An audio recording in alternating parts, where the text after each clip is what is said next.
The second game on my anticipated list has been released, making this low-budget YouTuber a busy bee. We finally got our tapping fingers on the mighty quest for epic loot, or just mighty quest for short, as it seems the game wants to shorten its name for the sake of a long-winded title. Quick history lesson: Mighty Quest did not start out as a mobile game. In fact, it originated as a free-to-play PC game, as seen in these 6-year-old screenshots. It retains some familiarity, yet the original game consisted of player-created levels, as well as its slash-loot mechanics. After many years of Ubisoft doing what Ubisoft does, let's find out if this recreated mobile game is worth a play. Is it as mighty as it wants to be? Is the epicness really epic? And what about the loot? Oh, the shiny loot. Mighty Quest is available on Android and iOS devices. First up, gameplay. In my earlier video, I drew comparisons to Non-Stop Night, and while this game is different, it still garners some inspirations. Basically go from stage to stage killing enemies, collect treasure, and of course epic loot. Then upgrade gear,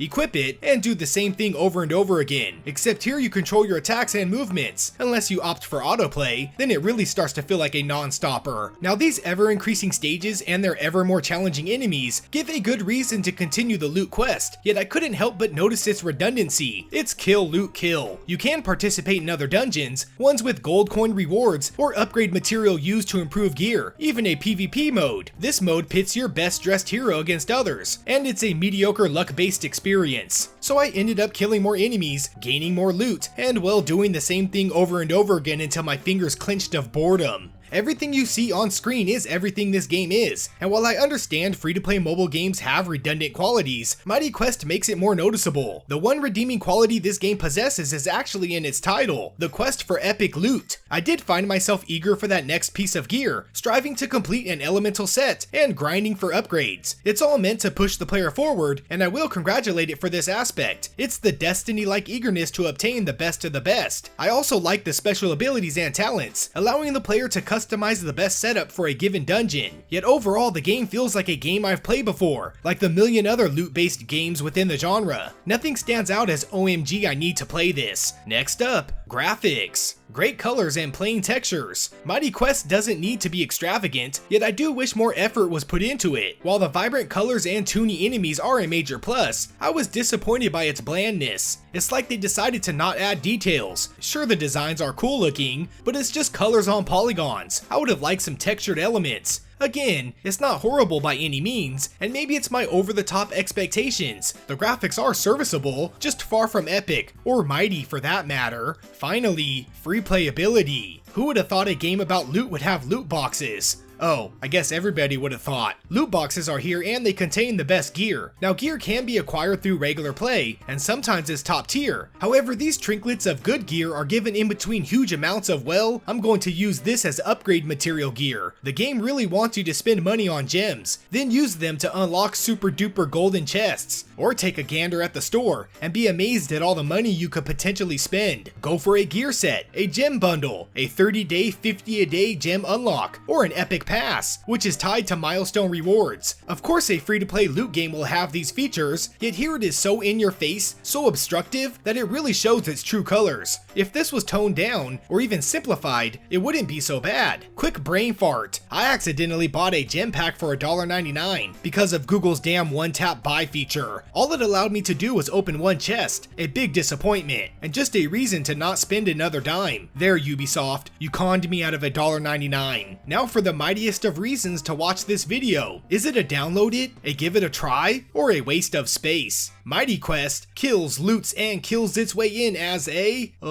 waste of space. Its only saving grace is its loot, and even that is marred by the monetization. Yet I did enjoy the quest while it lasted. I can see its appeal. It's a game for those looking for a toilet time killer with hack and slash looter mechanics. The gameplay, while fluid, is cliched redundancy. The graphics are good, just borderline simple, and the monetization is a 5-star shield bash to the face. I had some fun, I had some eager loot drops, yet in the end I'm uninstalling this game. Ubisoft, you didn't do it again. In fact, you did what I expected you would do. You created a mobile game with the same basic similarities as every other mobile game. You drenched it in loot boxes, and you splattered it with colorful paint. So if you really, and I mean really, want to play through waves of stages for loot, then go ahead and play it. Or if you've seen what this game offers and want to save your tapping fingers for a different looter, then by all means don't waste your space. I'm just disappointed Ubisoft didn't finish the original product. As always, thanks for watching Tiny Little Games. Please subscribe to support my channel, like for more reviews, and ring that notification bell for video updates. Fun fact: so far my anticipated list has not lived up to the hype.